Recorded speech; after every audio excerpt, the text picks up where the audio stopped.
lembrando os irmãos, essa apostila que nós temos é uma apostila de grande credibilidade, mas você não pode desprezar a Bíblia. Você tem que ir na Bíblia, comentários bíblicos, conferir, pedir ao Espírito Santo ajuda. E o que estou feliz é porque ela está dentro da corrente que nós acreditamos, né? Sobre a tribulação, que a igreja não passa pela tribulação, sobre o milênio, né? Sobre tudo. Ela está dentro da corrente que nós cremos, que a maioria das igrejas evangélicas crê. Agora, o interessante é o seguinte: você nunca deve ouvir ou se contentar quando eu dizer assim, a igreja não passará pela tribulação, mas ela tem que passar na Bíblia, por que e aonde está escrito isso, e aí isso é dito.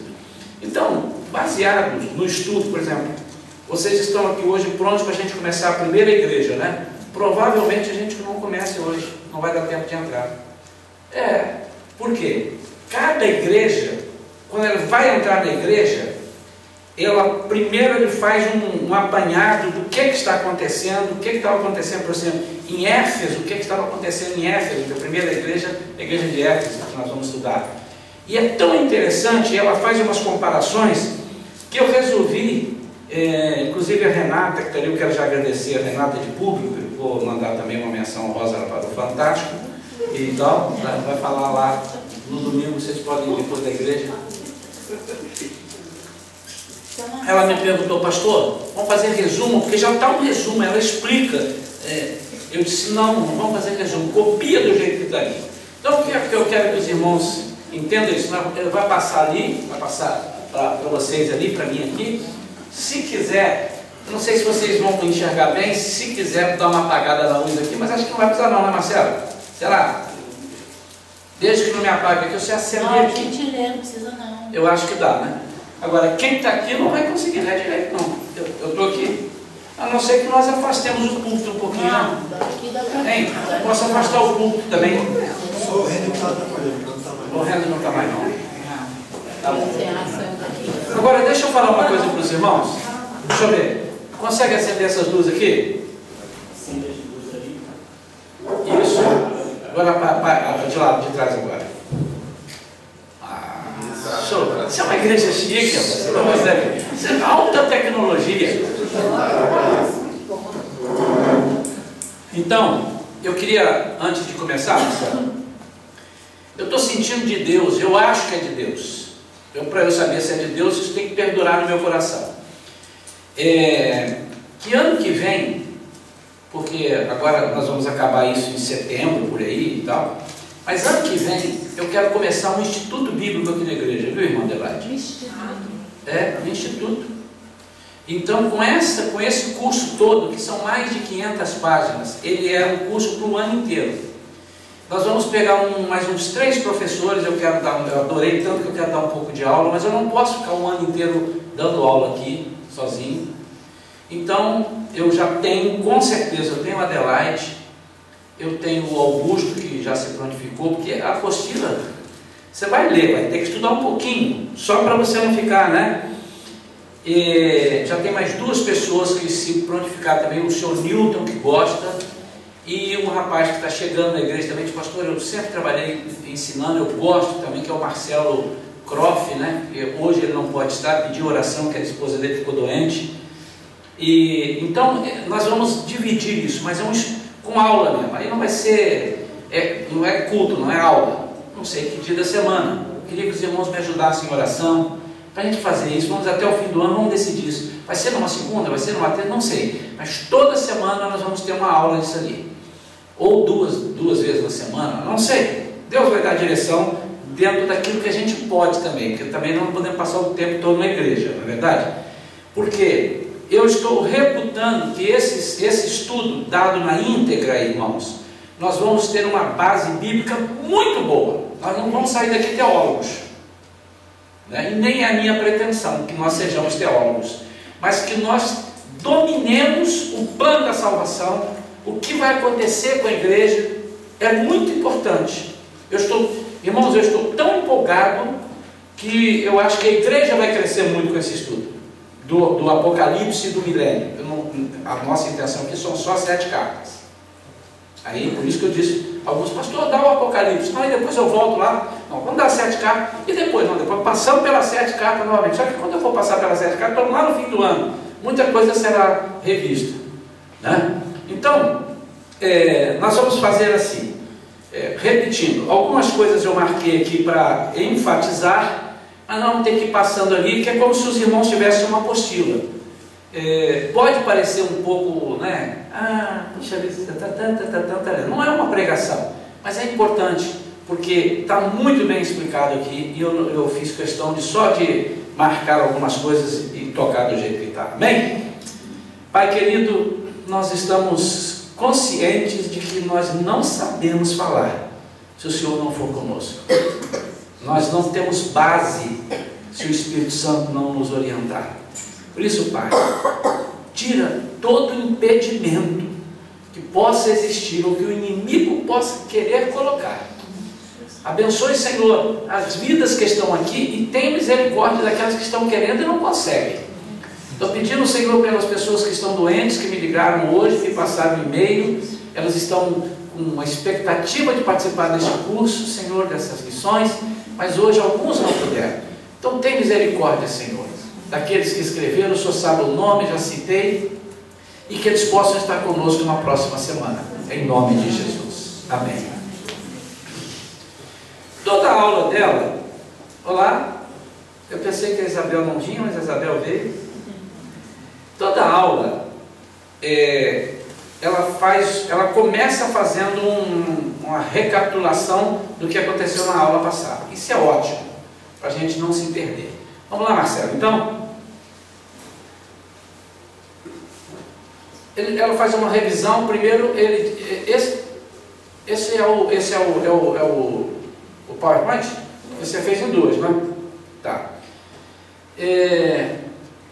Na triunidade, deixa eu me basear por aqui, de repente você vai ver aí, Marcelo, e você pega por aí, porque nós não ensaiamos isso, porque eu só pude passar para o pendrive agora de noite, que ela me deu lá. Nós estudamos no capítulo 1, dá uma lembrada aqui quem estava aqui, o capítulo 1, o Apocalipse está dividido assim. O capítulo 1 fala da pessoa de Jesus, do Jesus diferente do Jesus do Novo Testamento, quer dizer, dos Evangelhos. Apocalipse também é o Novo Testamento. O Jesus dos Evangelhos é um Jesus, a Renata pode te dar uma ajuda se ela quiser aí, pode ficar aí contigo, porque ela que bateu, então ela sabe mais ou menos onde está, viu, Marcelo? Se quiser. O Jesus dos Evangelhos é o Jesus pregador, é o Jesus misericordioso, é o Jesus, ele não vai deixar de ser isso não, ele continua sendo. Mas quando ele chega no Apocalipse, ele é um Jesus, o juiz, o eterno, o supremo, o todo-poderoso. Então a figura que nós vimos, nós vamos repetir isso, no capítulo 1, é a figura desse Jesus, que é superior a todo inimigo. Eles começaram vendo isso no outro. Quem é este que até o vento e a água mandam e lhe obedecem? Mas eles vão ver. Então ele é apresentado como os seus olhos são de fogo, na sua boca sai um som como de muitas águas, os seus pés são de latão, de bronze. Então mostra, a gente viu isso, toda vez que fala de bronze, fala de julgamento. Então ele pisará, quando ele pisar no Monte Sião, ele pisará, então seus pés são de bronze, ou seja, ele entra para julgar. Aí nós fomos lembrando todas as coisas de bronze, toda vez que falava de bronze, o altar era de madeira de acácia, lembram disso? Aí depois coberta com bronze, porque ali julgava o pecado do povo. Então quando o animal era morto ali, e o homem punha a mão no animal, ele passava o pecado dele para o animal era morto, havia um julgamento e tal. A cobra, a serpente de bronze, que foi levantada no deserto, tinha que ser de bronze, porque era julgamento do pecado. As cobras, as serpentes mordiam o povo, representando o pecado, não é? Então a pessoa tinha que olhar para a serpente de bronze erigida, que representava Cristo erguido numa cruz, e ali os pecados eram perdoados. Então mostra esse Jesus com olhos de fogo, o olhar dele é penetrante, ele vai ver todas as coisas, nada ficará encoberto. Então apresenta esse Jesus. E aí ele escreve para João, e ele diz para João as coisas que tem visto, as coisas que são e as coisas que depois dessas hão de suceder. Então é a divisão do Apocalipse. O capítulo 1 fala desse Jesus, o tempo todo só Jesus. Ele apresenta esse Jesus como juiz. Então o Jesus do Apocalipse é um Jesus juiz. O capítulo 2 e 3, os capítulos 2 e 3 são as 7 cartas. Então fala para as que são, as igrejas existiam. E o capítulo 4 em diante fala de todo o tempo que a igreja não mais estará. Você pode prestar atenção que do capítulo 4 em diante não fala mais da igreja, porque está se referindo do tempo da tribulação para fora, do arrebatamento para lá. Então as coisas que tem visto, você está ali, as coisas que tem visto, estão vendo lá? Aquilo que João tinha acabado de ver, a figura de Jesus como juiz e soberano Senhor, e não o que João já tinha visto nos evangelhos. Porque o que ele tinha visto nos evangelhos, irmãos, ele já tinha escrito nos 4 evangelhos e nas 3 epístolas dele. Então é o que ele acabou de ver. As coisas que são, Apocalipse 2 e 3, é o que vamos começar a estudar nesta aula. A igreja, o período da igreja, a época que era presente para João e ainda é para nós. Então, isso foi escrito no ano aproximado de 95 depois de Cristo. Então, João estava nessa época que nós estamos na mesma época. Amém ou não, irmãos? Nós estamos na era da graça, na era da igreja. E as que depois dessas hão de suceder, está no capítulo 4. Tudo que está no futuro, tribulação, milênio, julgamento final, novos céus, nova terra, a partir do capítulo 4.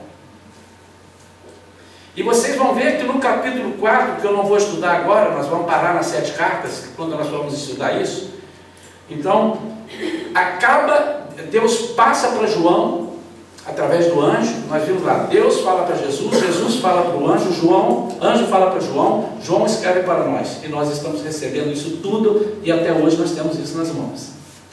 Depois disso, Deus fala assim, sobe aqui agora, e você vai ver as coisas que vão acontecer. Aí João sobe, né? João sobe em espírito, ele é arrebatado e começa a ver. Irmãos, é de arrepiar e chorar. É coisa muito linda. As que são, anda mais um pouquinho aí, as que são, isso, é a igreja. A igreja não era tempo presente para João. João não pertencia à igreja, acabei de dizer isso, pertencia, era presente para ele. Então por isso o verbo está no tempo presente, são. E nós pertencemos à igreja, pertencemos, portanto, estamos ainda nas coisas que são. Ok, vamos adiantar, eu acabei adiantando aí porque eu sei tanto que eu já sei de cabeça. Os capítulos 2 e 3 nos mostram 7 cartas às 7 igrejas, as quais são a única profecia completa sobre a igreja, desde o início da igreja até o arrebatamento. Estas 7 cartas contemplam uma exortação completa para a nossa época. Irmãos, nós temos que ver essas cartas como Jesus falando para nós ao tempo de hoje. Por isso que ela é considerada uma palavra profética. Nestas cartas, eu estou pulando o parágrafo, tá? Se você me acompanha aí, tá, Marcelo? Nestas cartas nós vamos encontrar todos os tipos possíveis de erros que podemos cometer em nossa vida cristã, individualmente e como igreja, como grupo. Vamos ver como o erro entra na igreja, bem como veremos um remédio para cada erro. Veremos como Deus julga a igreja, o que realmente Deus espera da igreja e o que agrada e não agrada a Deus. Irmãos, há uma visão diabólica de algumas pessoas, em todas as igrejas tem essas pessoas, que diz que o erro não pode ser apontado. Pastor, está errado apontar o erro da gente. Não, Jesus manda dizer para que nós aprendamos onde é o erro. Imagina, irmãos, estamos numa escola agora estudando matemática. Eu entrego uma prova para vocês, vocês fazem a prova, eu pago. Muito obrigado, tá? Eu sei onde vocês erraram, mas não vou dizer não. Vocês vão ficar felizes, irmãos? Então, isso é diabólico. Assim, minha filha, você fez isso assim, assim. Eu não estou dizendo botar o erro da pessoa na frente de todo mundo, é isso que eu estou dizendo, não. Falar o erro da igreja, quando é genérico, e falar o erro da pessoa, chamar a pessoa, filha, você está errando nisso, nisso, nisso. Agora, você sabe qual é o certo? Assim, assim, assim. Quando eu disser para você, Alexandre, que você está errada nisso e nisso, você precisa parar para esperar. E qual é o certo, pastor? Se eu não disser, você tem que perguntar. Ou eu ou qualquer ministro, qualquer pessoa, qualquer irmão. Porque se não disser também, tem alguma coisa aí que está faltando. No entanto, algumas pessoas não aceitam. E quando você mostra onde está errado, o que eles fazem? Se revoltam, se rebelam.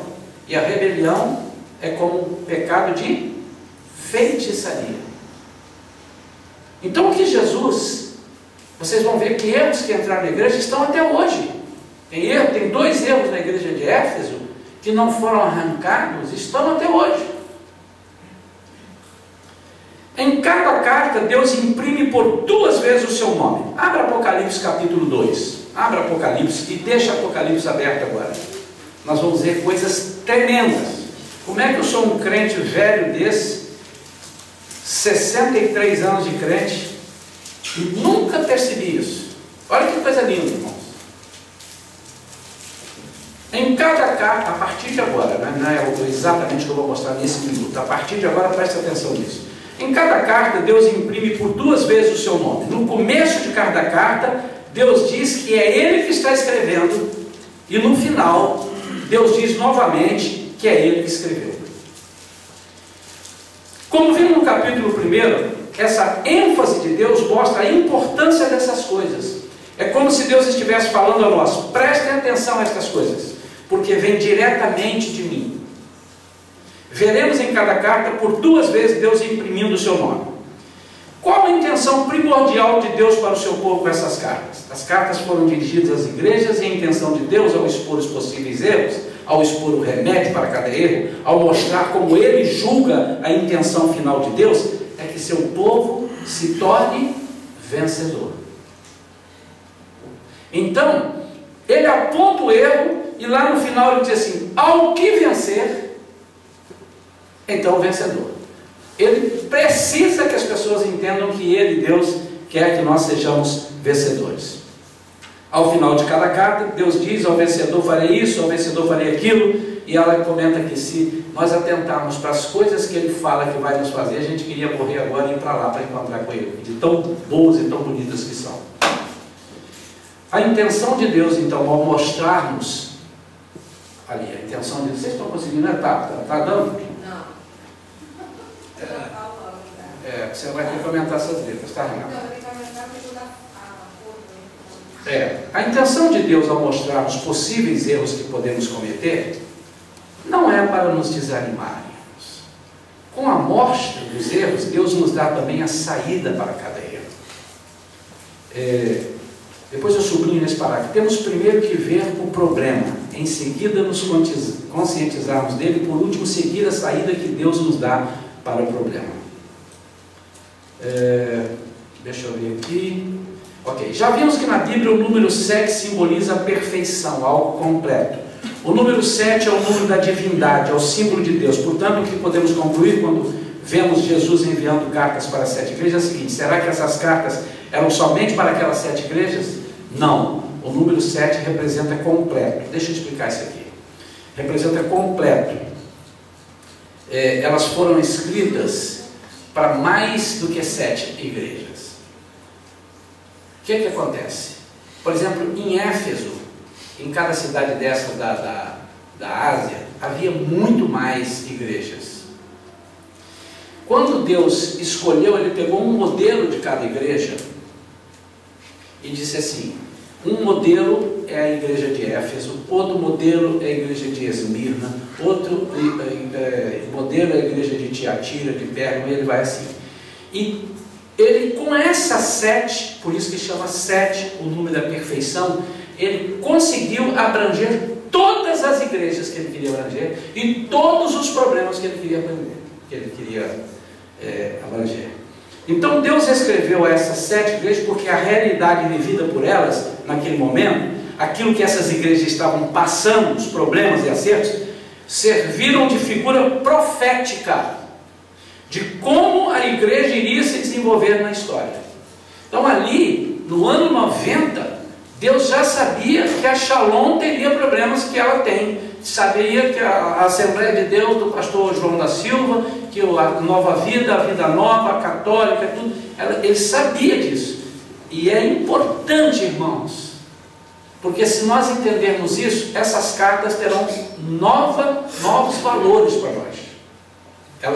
Eu não estou estudando a história de uma carta que aconteceu, de uma igreja que existiu. Estou estudando a história de hoje. Todos estão entendendo isso?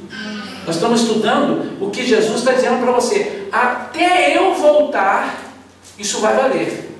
Então, essas 7 igrejas, problemas dessas 7 igrejas, as 7 não existem, 3 não existem mais, historicamente falando, tá? As 3 primeiras. Nós vamos ver ao longo do estudo. As 4 últimas existem e vão existir até o arrebatamento.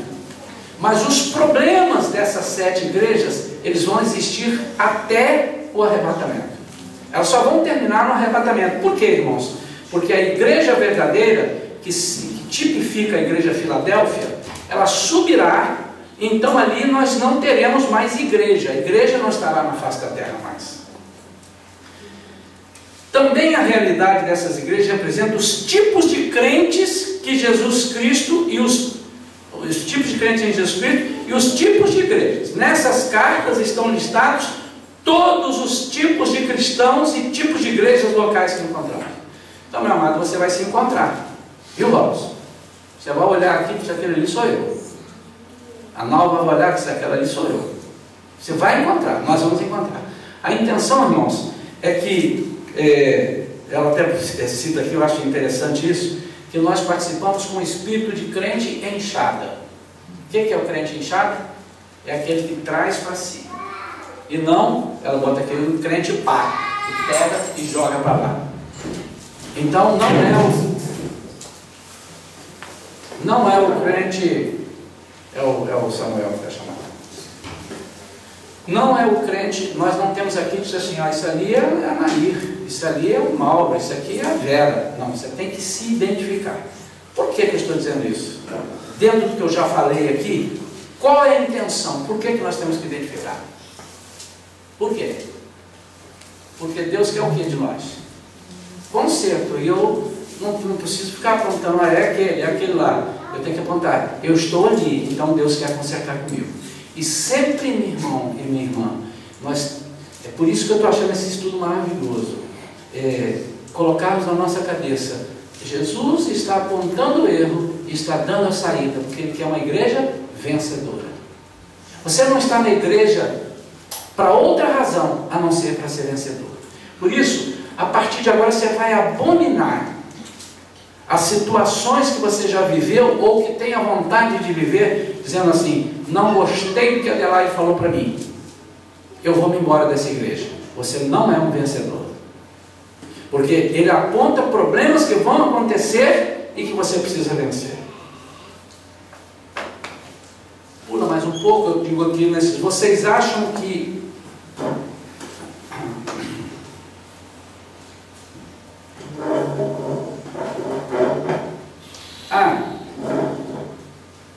o conjunto dessas cartas serve para Deus exortar todo tipo de igreja, todo tipo de crente existente, desde aquela época até o final. Naquelas cartas veremos perfeitamente a história da igreja, seu início, seu desenvolvimento, seu final. Temos também algo que não é agradável de ver e que falamos muito ao longo de todo o curso. Vemos a ação de Satanás. O que aconteceu em cada período que estudamos? Deus revela o seu plano, a sua vontade, e imediatamente Satanás revela uma cópia falsificada. Isso vocês vão ver o tempo todo. A maioria das pessoas segue a quem? A Satanás. Por incrível que possa parecer. Está provado, a maioria das pessoas seguem a Satanás.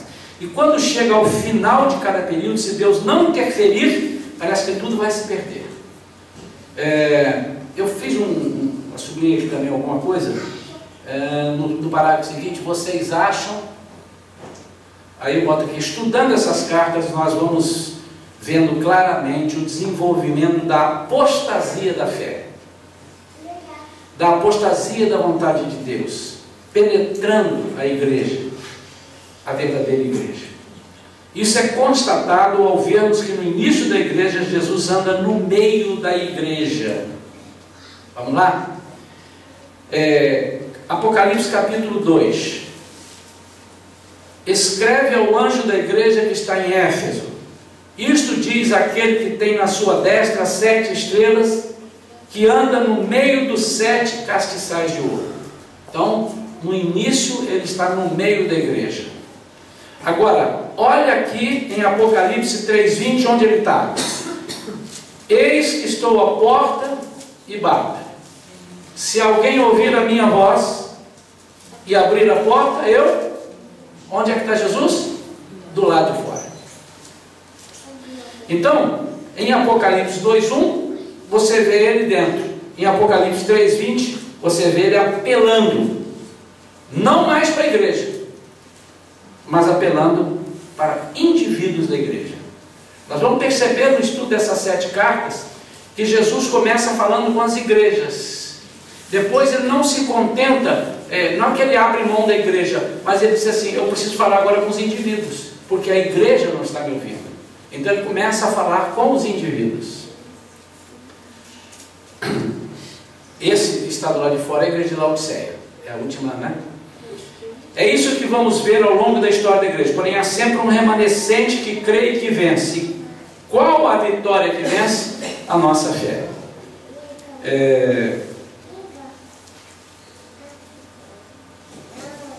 Tem um parágrafo aqui que ele faz menção sobre esse aí mesmo. É isso que vamos ver ao longo da história da igreja. Porém, há sempre um remanescente que crê e que vence. Isso que eu estou lendo é importante para eu entrar na igreja de Éfeso. Senão vocês não vão entender o negócio, tá?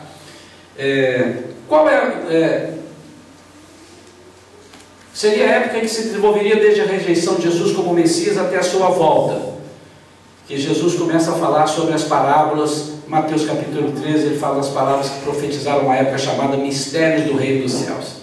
Por isso, mistérios do reino não ia continuar se desenvolvendo. Nós pertencemos ao reino, mas de maneira oculta. Jesus veio a primeira vez para implantar o reino, mas foi rejeitado e adiou a implantação do reino. O reino ainda não foi implantado, irmãos, nós sabemos disso. Quando é que o reino será implantado? Hein? No milênio. Por quê? O que é que está faltando aí? Das 70 semanas de Daniel, estão faltando 7 anos. Exatamente os 7 anos que Deus vai acertar as contas com Israel. Enquanto ele não acertar as contas com Israel, o plano não será perfeito. Depois que ele acertar as contas, as contas com Israel serão acertadas na tribulação. Na tribulação que eles vão reconhecer mais precisamente na grande tribulação. O que é a diferença? A tribulação e a grande tribulação. A tribulação a gente chama a tribulação os 7 anos, mas divide a grande tribulação do meio para frente. Que é ali que o período da tribulação são 7 anos. Ou a grande tribulação do meio para frente, os 3 anos e meio seguintes, que é quando Satanás, o anticristo, vai se declarar anticristo, ele vai perseguir Israel e vai dizer: haha, sou eu. E Israel então vai clamar por Jesus e vai reconhecer Jesus como Messias. E aí é que as coisas vão acontecer tremendamente, porque nesse período o Espírito de Deus vai vir sobre a terra, mas para segurar Satanás, 144 mil, são 12 vezes 12, serão, como é que diz? Marcados, selados. Nós vamos ver isso depois. E eles começarão a pregar o Evangelho. Diz a Bíblia, e diz o estudo, a Bíblia diz, vai mostrar lá, nunca houve tanta conversão na face da terra como haverá nesses 7 anos. Então haverá conversão na grande tribulação. Mas não vamos ver em que situação. Alguma pergunta até aí? Só do que foi falado. O que vai para frente você não pergunta, porque nós ainda vamos falar. Está claro? Até aí?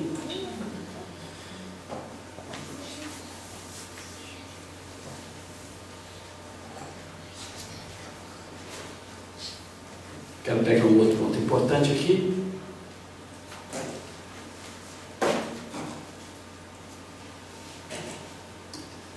Marcelo, caminha agora um pouquinho, onde tem diz, as 7 cartas dão uma visão geral da história da igreja. É isso aí que eu quero passar agora. As 7, está na página 356 aí, vem depois de Atos 2,37, perseverar na doutrina dos apóstolos. As 7 cartas dão uma visão geral da história da igreja e elas estão divididas naturalmente em 2 partes. É essa aí, olha lá. Primeiro parágrafo. Embora você não esteja conseguindo ler muito, mas dá para dar uma... Tá? As 7 cartas dão uma visão geral da história da igreja e elas estão divididas naturalmente em 2 partes. As 3 primeiras formam uma parte e as 4 últimas formam a outra parte. Então vamos prestar atenção num detalhe aqui agora. As 3 primeiras cartas terminam com um apelo para que a igreja ouça o que o Espírito diz. E em seguida vem a promessa para o vencedor. Então vamos lá, pegar as 3 primeiras. Apocalipse 2, versículo 7, fala da carta a Éfeso. Está terminando a primeira carta. Então vamos lá. Devagar. Levante um irmão. Já abre aí. Apocalipse 2, 7, o outro 2, 11 e o outro 2, 17. Sempre no capítulo 2. O versículo 7, o 11 e o 17. O 7 agora. Quem vai ler? Tem ouvido ou ouça que o Espírito diz às igrejas, ao vencedor. Não, olha só, vamos ler com pausa para entender, senão não vai entender. Quem tem ouvido, ouça o que o Espírito diz às igrejas. Às igrejas. 2 pontos. Ao que vencer, Daniel-se alimenta. Eu quero outra versão, Nair, desculpa, Nair. Você está com uma versão diferente, desculpa. Quem tem ouvidos para ouvir, ouça o que o Espírito diz às igrejas. Aquele que vencer, dar-lhe de comer da água da vida que está no meio do paraíso de Deus. Então, o que vocês percebem? As 3 primeiras cartas vão acontecer isso. Ele primeiro manda as pessoas ouvirem o Espírito Santo.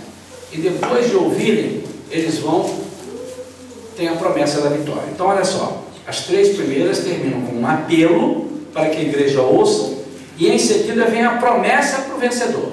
Agora olha o versículo 11, que está na outra carta, que é a carta de Esmirna, carta para Esmirna. Final da carta é o versículo 11. Leia aí, Nilton. Aquele que tem ouvidos, ouça o que o Espírito diz às igrejas. O vencedor de modo algum sofrerá a segunda morte. Pronto, já outra promessa. São 2 promessas. Mas primeiro ouça.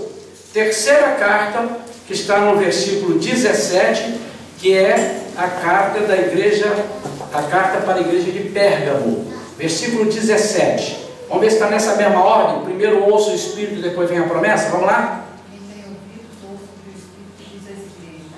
Ao que vencer, darei eu para comer dos manais escondidos, e dar-lhe uma pedra branca, e na pedra um novo nome escrito, o qual ninguém conhece senão aquele que o recebe. Que coisa linda, né? Então, 3 cartas. Agora nós vamos mudar. Agora é a segunda parte. Presta atenção. Nas 3 primeiras cartas, a ordem é essa. Primeiro o apelo a ouvir o Espírito e depois a promessa ao vencedor. Já nas 4 últimas, a ordem é invertida, significando que é uma divisão. Temos que ler na Bíblia assim com toda atenção. Olha só, compara o que lemos. Apocalipse agora 2, 26 a 29. 2, 26 a 29. Vai falar da igreja de Tiatira, a 4ª igreja. Diz lá, com calma. E ao que vencer e guardar até o fim as minhas obras, eu lhe darei poder sobre as nações, e com varas de ferro as regirá, e serão quebradas como vasos de ouro. Como também recebi meu Pai, dar-lhe as estrelas da manhã. Quem tem ouvido, ouça o que o Espírito diz. Amém? Já começou a inverter agora.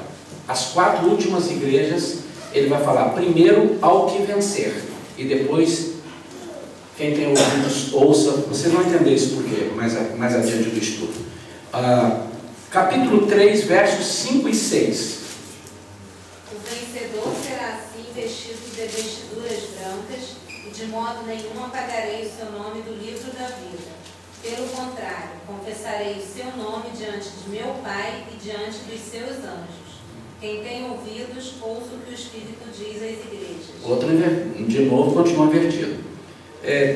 Versículos 12 e 13, falando da igreja de Filadélfia. A quem vencer, eu farei coluna no templo do meu Deus, e dele nunca sairá. E escreverei sobre ele o nome do meu Deus, e o nome da cidade do meu Deus, a nova Jerusalém, que desce do céu, do meu Deus, também o meu novo nome. Quem tem ouvidos, ouça o que o Espírito diz à igreja. E finalmente, versículos 21 e 22, falando da igreja de Laodiceia. Ao que vencer, concederei que se assente comigo no meu trono, assim como eu venci e me assentei com meu Pai no seu trono. Quem tem ouvidos, ouça o que o Espírito diz às igrejas. Por que isso? Então o parágrafo, o próximo parágrafo, ele diz, ela explica assim: conforme a história foi se desenvolvendo, a apostasia, as doutrinas de homens foram entrando na igreja verdadeira de Jesus Cristo. Então Deus mudou a forma de tratar com a igreja. Durante o período das 3 primeiras, que vai do ano 30 ao 606 da nossa era, a igreja ainda tinha consciência de grupo.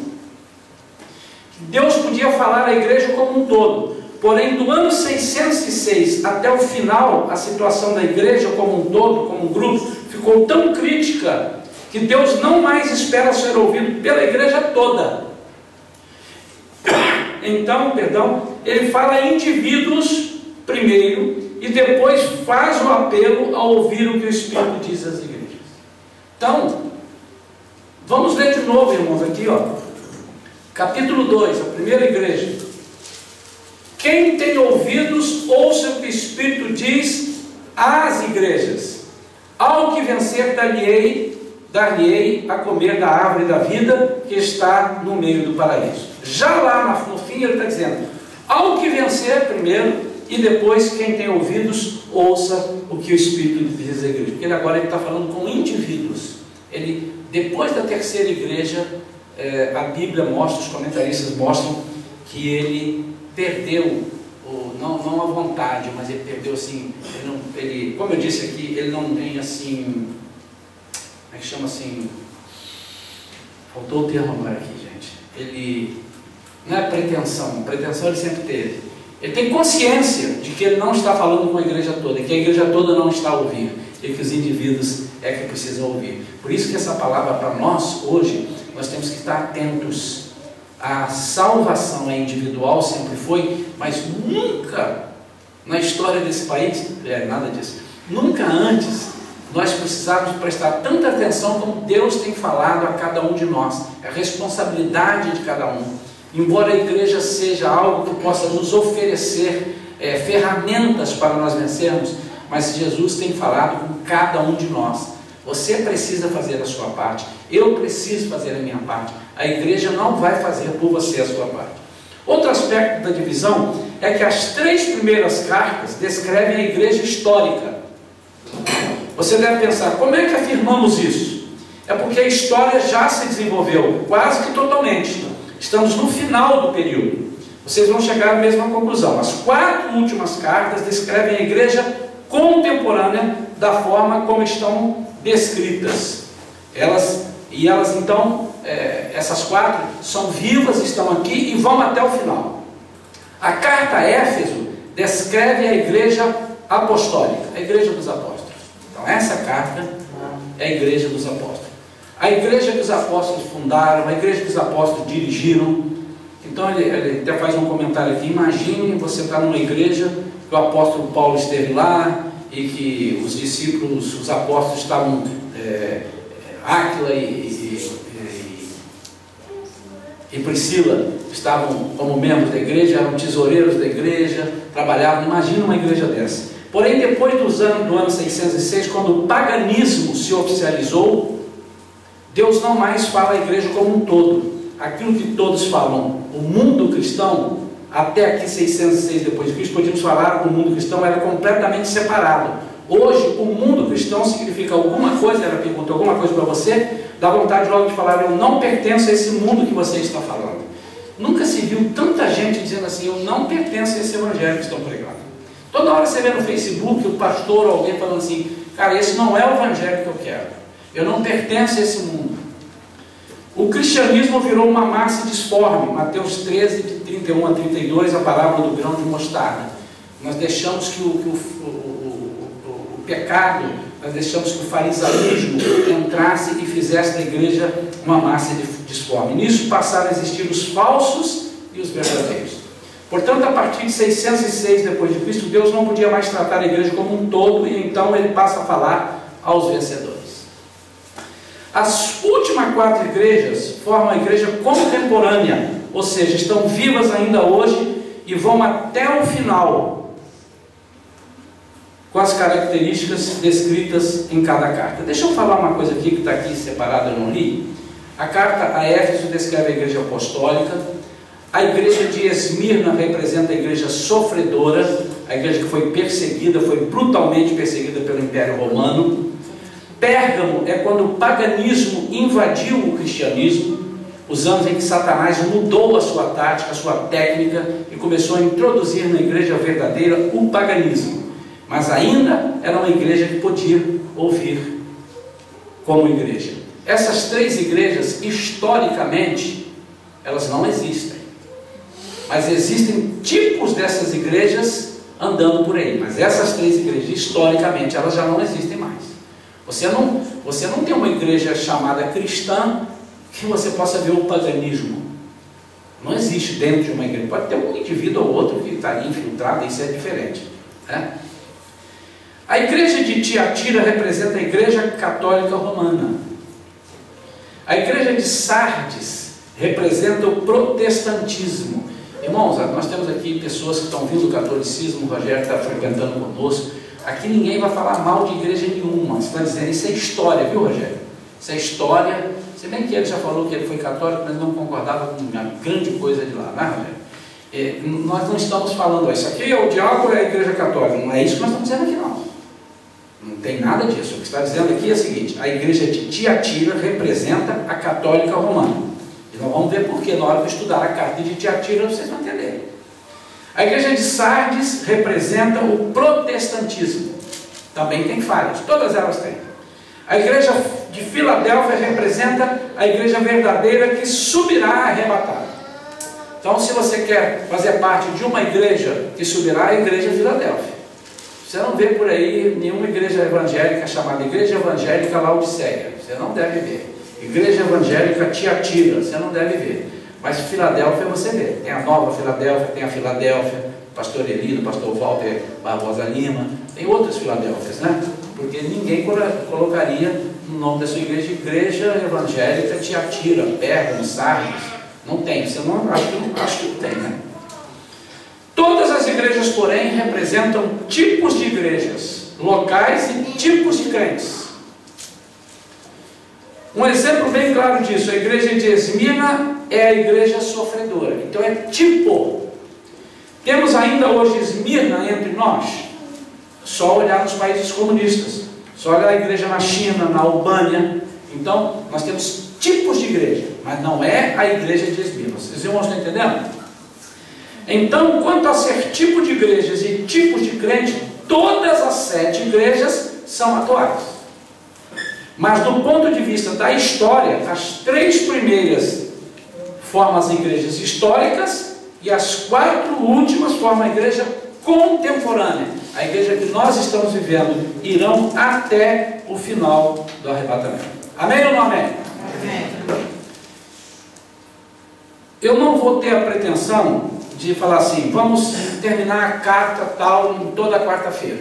Eu vou entrar agora na carta à igreja de Éfeso. Agora nós vamos começar a pegar de novo o capítulo 2 e vamos ver o que Deus está falando aqui através de João. Se não der para terminar, que eu quero terminar sempre às 9h30, conforme eu prometi, nós pegamos quarta-feira que vem e dali em diante. Por isso, irmãos, não fiquem preocupados, que nós não vamos nem correr, nem enrolar. A gente queria que os irmãos entendessem. Tem alguma pergunta do que já foi falado aí? Outra coisa, irmãos, tem coisas que pode ser que alguém meta uma pergunta ali que nós não estamos aqui analisando. Nós vamos anotar essas perguntas, vão ser estudadas e trazidas para os irmãos. A intenção desse curso não é eu dar uma aula para vocês, é nós estudarmos essas 7 cartas e entendermos o que Jesus quer da nossa vida. Carta à igreja em Éfeso. Então vamos lá agora, Apocalipse 2, de 1 a 7. Eu vou pedir que alguém leia na versão não tão moderna, para que nós possamos começar aqui. A voz bem audível. Ao anjo da igreja em Éfeso escreve: estas coisas diz aquele que conserva na mão direita as 7 estrelas e que anda no meio dos 7 candeeiros de ouro. Conheço as tuas obras, tanto o teu labor como a tua perseverança, e que não podes suportar homens maus, e que puseste a prova os que a si mesmos se declaram apóstolos e não são, e os achaste mentirosos. E tens perseverança, e suportaste provas por causa do meu nome, e não te deixaste esmorecer. Tenho, porém, contra ti que abandonaste o teu primeiro amor. Lembra-te, pois, de onde caíste. Arrepende-te e volta à prática das primeiras obras. E, se não, venho a ti e moverei do seu lugar o teu candeeiro, caso não te arrependas. Tens, contudo, a teu favor que odeias as obras dos nicolaítas, as quais eu também odeio. Quem tem ouvidos, ouça o que o Espírito diz às igrejas. Ao vencedor, dar-lhe-ei que se alimente da árvore da vida que se encontra no paraíso de Deus. Amém. Então vejam bem, no versículo 1, primeira coisa a notar no versículo 1 é que está escrito: ao anjo da igreja em Éfeso, ao anjo da igreja que está em Éfeso, e não ao anjo da igreja de Éfeso.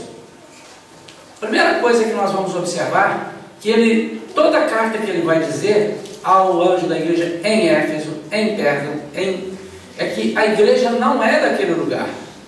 A igreja de Cristo. Inclusive o comentarista, ele diz uma coisa que eu acho até interessante, que nós não devíamos ter o nome da igreja, a igreja não sei o que de Piratininga. Mas ainda bem que eu não boto isso, eu boto igreja Shalom em Piratininga. Então a nossa igreja está em Piratininga, mas é a igreja de Cristo. E ele diz: isto diz aquele que tem na sua destra 7 estrelas, que anda no meio dos 7 candeeiros de ouro. Quem é que está falando aqui? Quem é que está falando? Jesus. Isto diz aquele que tem na sua destra 7 estrelas, que anda no meio dos 7 candeeiros de ouro. Jesus. Em cada carta, vocês vão observar, para fazer isso, quando você chegar em casa, dever de casa, você volta no capítulo 1 e você vai ver. E ele sempre apresenta João com algumas características. Ele vai falando várias características dele. E para cada igreja aqui, ele vai jogar algum tipo de característica dele, de Jesus. Jesus falando. Então aqui ele diz, em cada carta vamos ver Jesus sempre se apresentando com alguma daquelas características com as quais apareceu João no capítulo 1. A característica com que Jesus se apresenta à igreja em questão tem tudo a ver com a situação real daquela igreja. Isso se aplica também com referência a nós, individualmente, caso nos identifiquemos, caso venhamos a nos identificar com essa igreja. Historicamente, irmãos, a igreja de Éfeso representa o desenvolvimento da igreja de Jesus durante o 1º século, do ano 30 ao ano 100 da nossa era. Então, Éfeso pode significar duas coisas, é interessante, duas: a igreja desejada ou a igreja solta. Parece uma aposta, desejada ou solta. Então, as primeiras sementes da apostasia vão nascer aqui, dentro de Éfeso. Elas entraram na igreja e não foram arrancadas da igreja.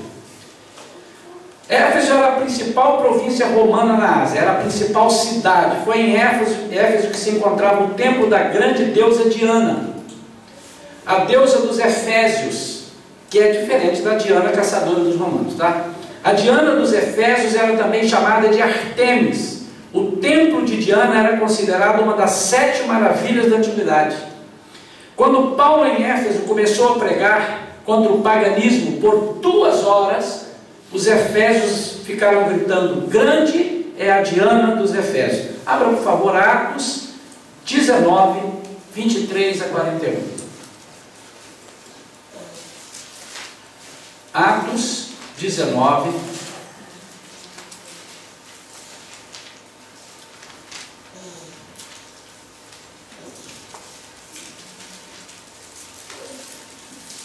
23 a 41. Alguém? Naquele mesmo tempo, vamos lá? Vai, Alexandre. E naquele mesmo tempo houve um não pequeno alvoroço acerca do caminho. Caminho com C maiúsculo. Está aí? Tá. Porque um certo ourives da prata, por nome Demétrio, que fazia de prata nichos de Diana, dava não pouco lucro aos artífices, aos quais, havendo-os ajuntado com os oficiais de obras semelhantes, disse: Senhores, vós bem sabeis que deste ofício temos a nossa prosperidade. E bem vedes e ouves que ouvis que não só em Éfeso, mas até quase em toda a Ásia, este Paulo tem convencido e afastado uma grande multidão, dizendo que não são deuses os que se fazem com as mãos. E não somente há o perigo de que nossa profissão caia em descrédito, mas também de que o próprio templo da grande deusa Diana seja estimado em nada, vindo a ser destruída a majestade daquela que toda a Ásia e o mundo veneram. E ouvindo, encheram-se de ira e chamaram dizendo: Grande é a Diana dos Efésios.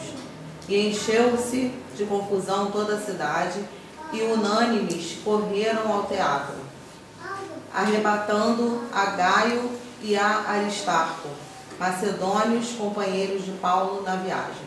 Até aí tá bom. Eu falei 41, mas já deu para vocês verem.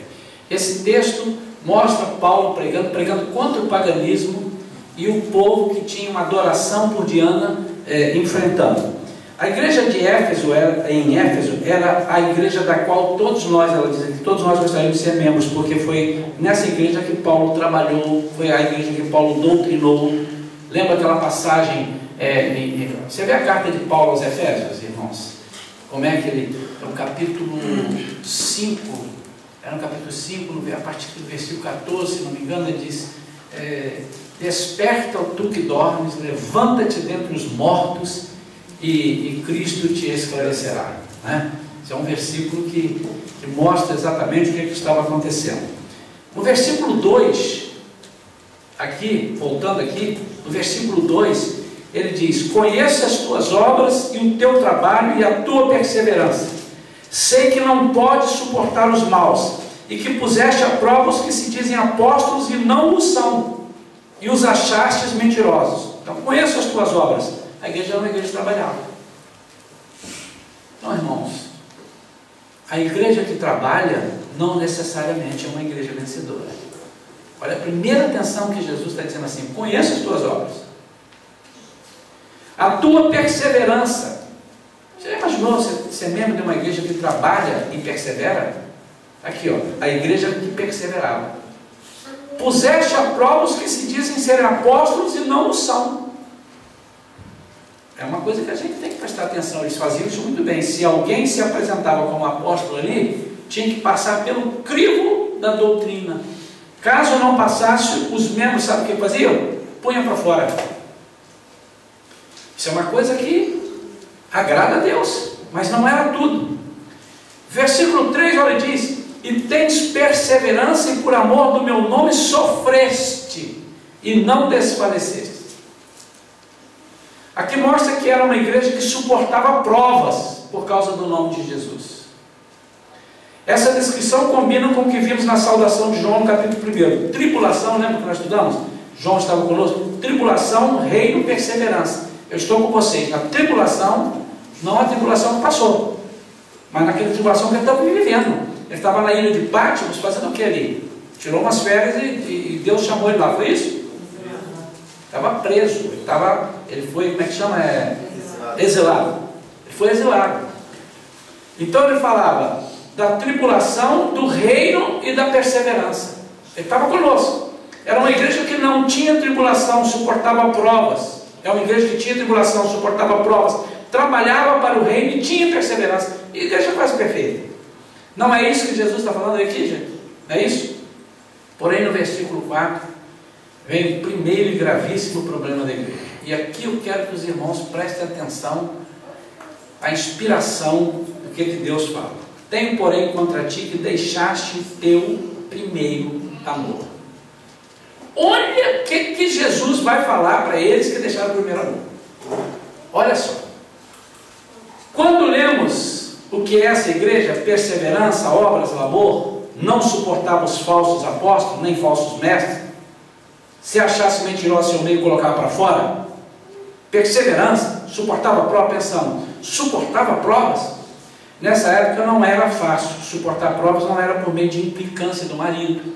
Às vezes, irmãos, nós estamos pensando que nós estamos suportando provas, e um irmão aqui fala uma coisa, 3 irmãos falam. Estou falando da igreja Shalom não, mas também da igreja Shalom.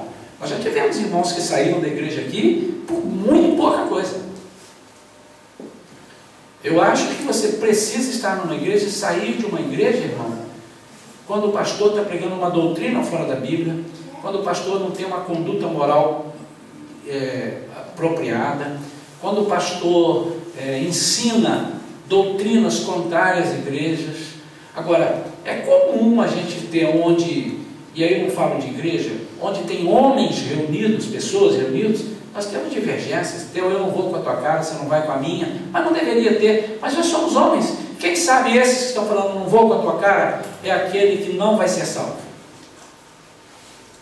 E você precisa conviver com o não salvo.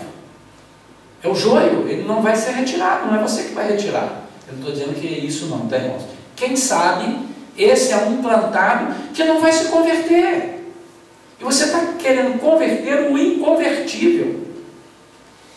Às vezes vai acontecer. Vocês têm consciência de que nem todos, se essa igreja Shalom permanecer e não acontecer nada, e não for destruída em nome de Jesus, não será? Até o arrebatamento, vocês têm consciência que daqui de dentro nem todos subirão? Agora me pergunta quem são, que eu não tenho a menor ideia. Você também acha que na igreja batista ali do pastor Tristão não vai acontecer isso? Você não acha que na igreja Nova Vida, Vida Nova, não vai acontecer isso? Quem são essas pessoas? Isso é um mistério, irmão. O que nós não podemos é imaginar que a igreja tem que ter uma comunhão 100% e tudo perfeito. Não vai acontecer. Jesus mostra 2 parábolas disso. Uma delas é da rede. Ele lança a rede, vem todo tipo de peixe, tem um peixe que não presta, mas ele é que vai tirar esse peixe. E é do joio e do trigo. Você não pode tirar o joio, porque ele parece com o trigo. Você pode tirar um irmão que está em aflição, você tinha que ter curado. E tirei o irmão pensando que era o capeta, mas não era o capeta. Aquele irmão estava em tristeza, ele ia se convertir e ia ser pastor. Nós temos vários exemplos de irmãos que foram terríveis dentro da igreja e hoje são pastores, e não pastores terríveis. Foram pessoas que foram curadas. Então isso é uma coisa que a gente tem que ter em mente, irmãos.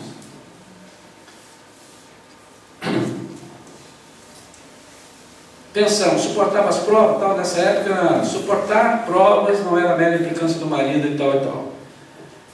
Suportar provas era ser morto de maneira horrível. Ele está dizendo assim, vocês estão suportando, a igreja não fechou. Morreu gente, cortaram a cabeça hoje do Joaquim, que era membro da igreja. Cortaram a cabeça do tesoureiro da igreja. Oh, mal, desculpa.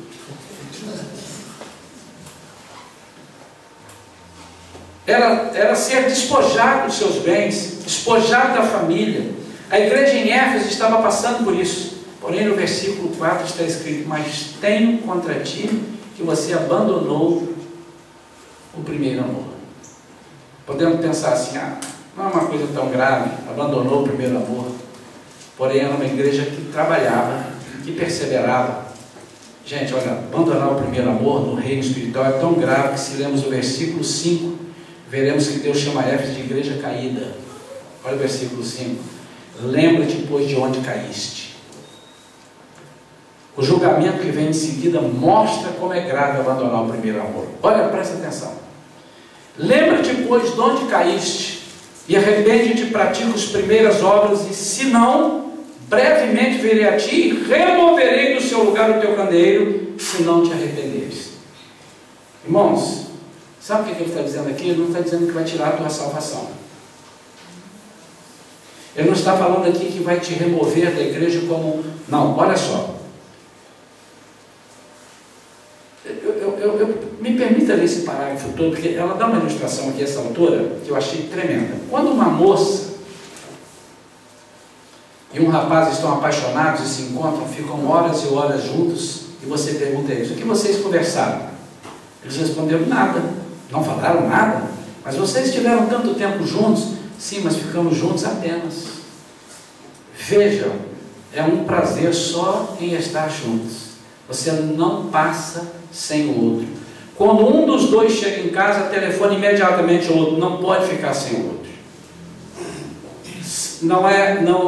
O que ele está dizendo aqui é que a gente, o primeiro amor é não saber ficar sem o primeiro amor. E muita gente confunde isso. Ele diz assim: o primeiro amor é ter o mesmo gás, o mesmo ímpeto o tempo todo. Não, no casamento vai acabar alguma coisa desse namoro aqui. Mas ele vai continuando a ser o primeiro amor. Porque o fato de você querer estar junto dele é o primeiro amor. Agora olha só o que vai falar aqui. Porém, por essa carta, vemos a primeira repreensão para nós. É tão grave perder o primeiro amor por Deus, que Deus diz: se você não se arrepender e voltar ao primeiro amor, eu removo do seu lugar o teu candeeiro. O que significa removo? Não é perder a salvação, eu disse. Pois Deus não diz que vai destruir o candeeiro. Ele não diz: eu vou destruir o candeeiro. Ele diz: eu vou remover. O que é isso? Eu vou tirar o teu brilho. O que o candeeiro faz?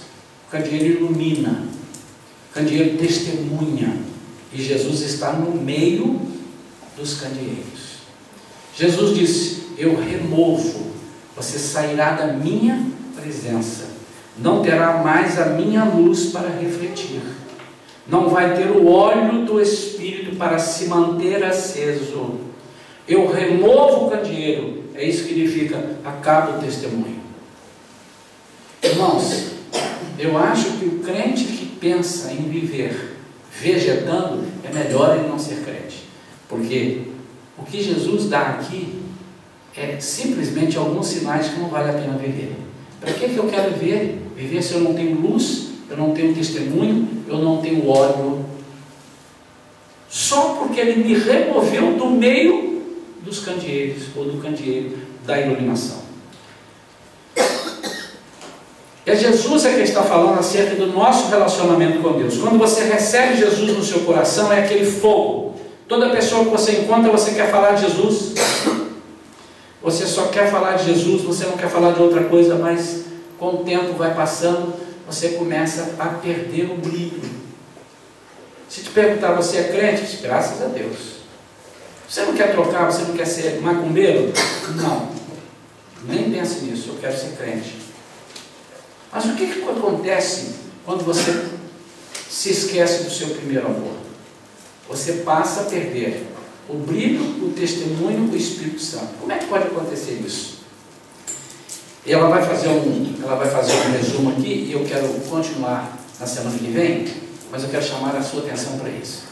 A igreja de Éfeso, vamos lá lembrar as características, ela fazia o que muito bem? Ela trabalhava. Irmão, o trabalho da igreja não pode tirar o seu amor por Jesus. Mas o que ela fazia? Ela resistia aos maus, mas não tinha o primeiro amor. Às vezes nós nos envolvemos tanto com o trabalho da igreja, e nós trabalhamos tanto para a igreja. Eu vou dar um testemunho para os irmãos em 1 minuto. A época que eu me desviei de Jesus foi a época que eu tinha mais trabalho na igreja. Isso faz parte do meu testemunho, que um dia alguns irmãos já ouviram. É a época que eu falava muita mentira, que eu bebia. Eu preguei isso aqui antes, domingo passado. Eu bebia primeiramente com o pretexto de cantar, porque a voz ficava boa com o uísque. Lembra disso? Depois eu passei a beber socialmente. Mas eu lembro muito bem nessa época eu tinha 5 cargos importantes na igreja. Eu era líder na mocidade, eu era regente do coral, lá em São Paulo e depois no início aqui em Niterói. Eu era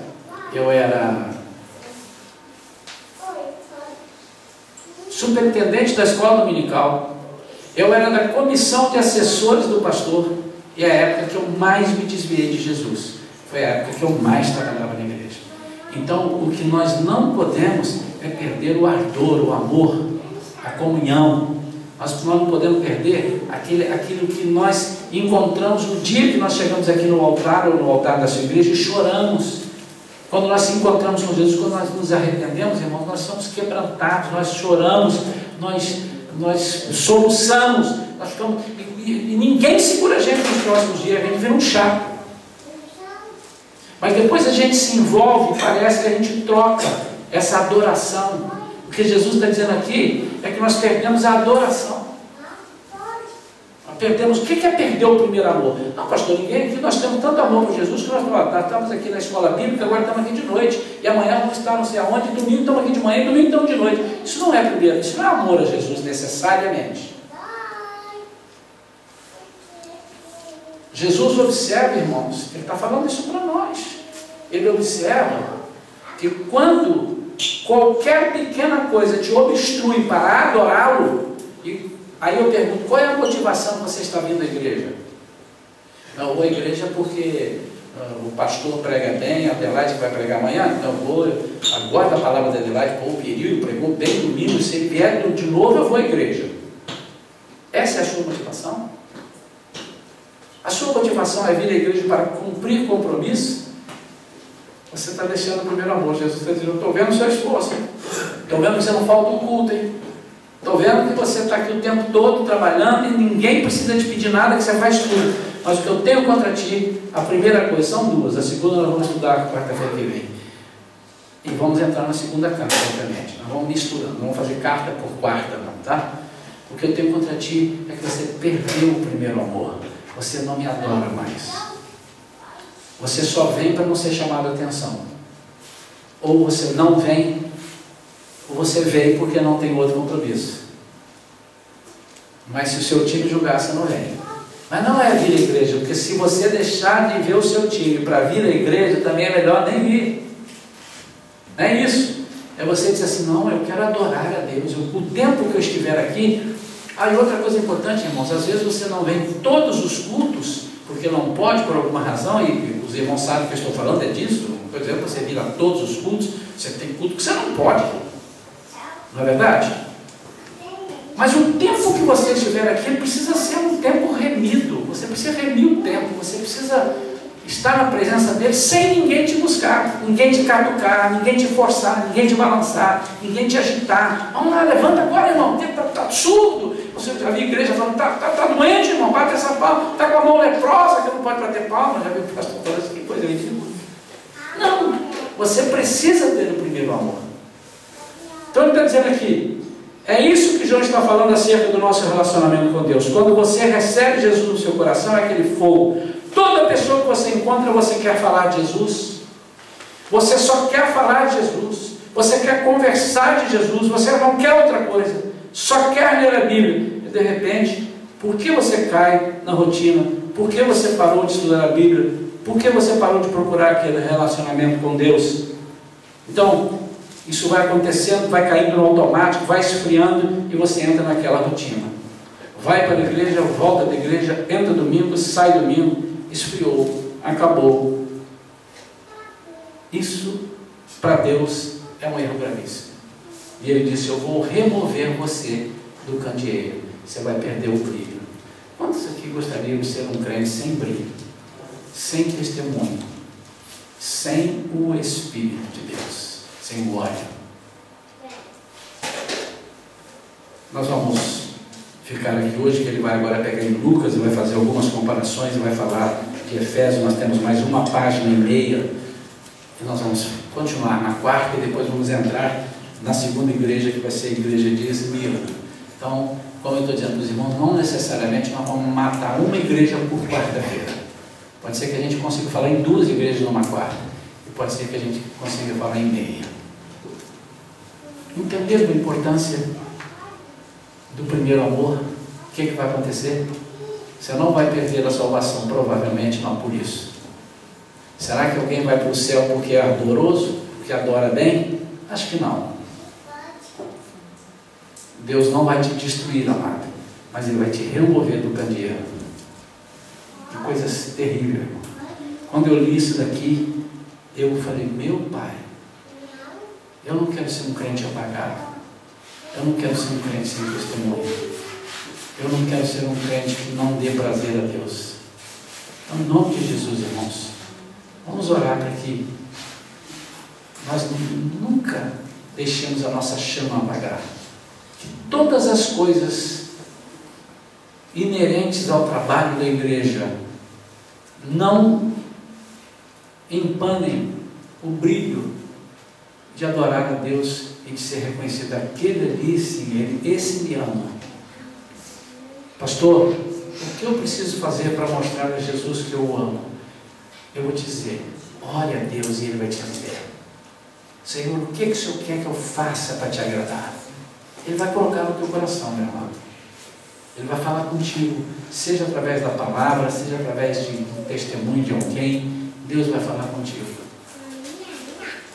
Eu acho que muitas igrejas, infelizmente hoje, estão vivendo esse apagão, né?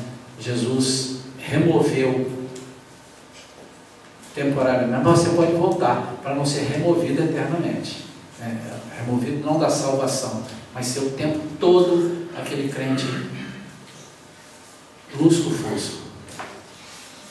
Vocês viram o quanto isso desagrada a Deus? Amém? Alguém quer perguntar alguma coisa para a gente encerrar aqui? Nós vamos parar e vamos continuar. Ele vai continuar falando disso aqui. Esse é um assunto que ele vai abordar bastante. Ele vai entrar numas ilustrações aqui, e depois ele vai falar do segundo erro da igreja, é que ele permitiu, ou ele tolerou os nicolaítas. Não vamos entender o que são os nicolaítas. Alguém sabe o que é nicolaíta? Você sabe, fala assim, eu sei, mas não vai me dizer agora não. Ah, Adelaide sabe. Você sabe? Então, você sabe porque você estudou aqui a apostila, né? Não é nada. Então, às vezes nós também, são duas coisas que Deus não permite que aconteça, estavam acontecendo na igreja de Éfeso. Amém?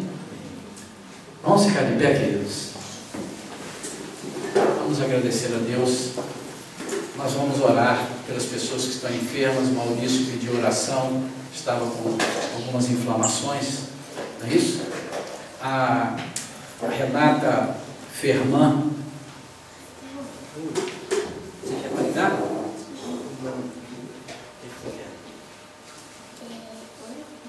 Vou orar, fica aqui, vou orar por ele. Amém? Amém, graças a Deus. Eu já sei o que é, tá? Ele já veio falar que ele estava doente, já me contou, nós vamos orar por ele. A Renata Firman, que está chegando para a igreja agora, esposa do Marcelo Croft, e ela estava preparada para vir, inclusive vir ajudar hoje na EBF, né?